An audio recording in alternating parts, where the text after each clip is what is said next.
وَإِذْ يَرْفَعُ إِبْرَاهِيمُ الْقَوَاعِدَ مِنَ الْبَيْتِ وَإِسْمَاعِيلُ رَبَّنَا تَقَبَّلْ مِنَّا إِنَّكَ أَنْتَ السَّمِيعُ الْعَلِيمُ۔ اور یاد کیجیے جب ابراہیم اور اسماعیل کعبے کی بنیادیں اٹھا رہے تھے، اور اس وقت وہ یہ دعا مانگ رہے تھے کہ اے ہمارے رب ہم سے قبول فرما، بے شک تو ہی بہت سننے والا اور خوب جاننے والا ہے۔ آج سورہ بقرہ کی آیت نمبر 127 کی تفسیر کا بیان ہے، اور اس مسئلے میں مختلف روایات اور مختلف اقوال ہیں کہ سب سے پہلے کعبے کی تعمیر فرشتوں نے کی تھی یا حضرت آدم علیہ السلام نے کی تھی یا حضرت ابراہیم علیہ السلام نے کی تھی، کہ آیا کعبے کی جو تعمیر ہے یہ سب سے پہلے وَإِذْ يَرْفَعُ إِبْرَاهِيمُ الْقَوَاعِدَ مِنَ الْبَيْتِ وَإِسْمَاعِيلُ، جی یہ سب سے پہلے کعبے کی جو تعمیر ہے وہ ابراہیم علیہ السلام نے کی یا حضرت آدم علیہ السلام نے کی یا فرشتوں نے کی۔ اب اس کے اندر علامہ احمد قسطلانی نے وہ تمام اقوال اور جتنی روایات ہیں کعبے کی تعمیر سے ریلیٹڈ ان کو اکٹھا کر دیا، ان کو جمع کر دیا جی، اور وہ فرماتے ہیں کہ کعبے کی جو تعمیر ہے یہ سب سے پہلے فرشتوں نے کی، سب سے پہلے جو کعبے کو بنایا گیا یہ فرشتوں نے کعبے کو بنایا، اس کی تعمیر کی۔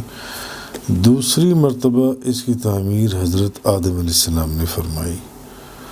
اور تیسری بار حضرت شیث بن آدم نے اس کی تعمیر فرمائی،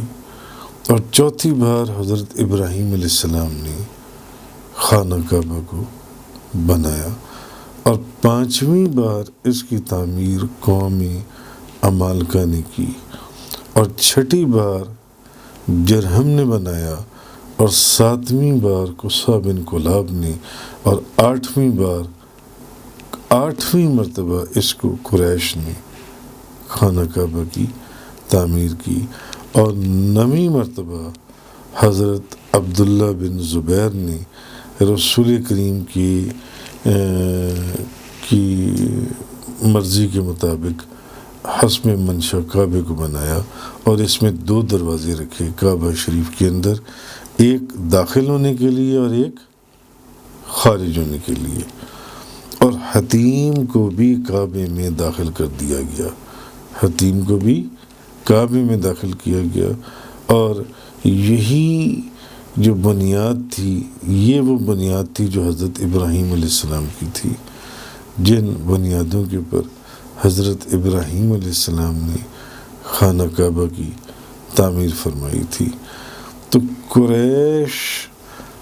اپنے وسائل میں کمی کی وجہ سے اس کو مکمل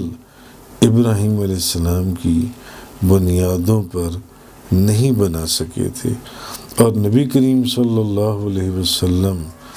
آپ کی یہ خواہش تھی کہ اس کی جو بنیادیں وہ ابراہیم علیہ السلام کی جو تعمیر تھی اس کے مطابق اس کی تعمیر فرمائی جائے۔ تو خواہش آپ کی یہ تھی، اور 10ویں مرتبہ جو ہے وہ عبد الملک بن مروان کے حکم سے حجاج بن یوسف نے اس کو پھر منہدم کر کے قریش کی بنیادوں کے مطابق اس کی تعمیر فرما دی۔ تو یہ جو اس کے اندر اللہ تبارک و تعالیٰ نے فرمایا وَإِذْ يَرْفَعُ إِبْرَاهِيمُ الْقَوَاعِدَ مِنَ الْبَيْتِ وَإِسْمَاعِيلُ رَبَّنَا تَقَبَّلْ مِنَّا إِنَّكَ أَنْتَ السَّمِيعُ الْعَلِيمُ۔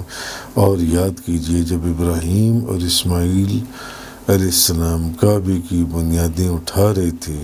اس وقت وہ یہ دعا مانگ رہے تھے،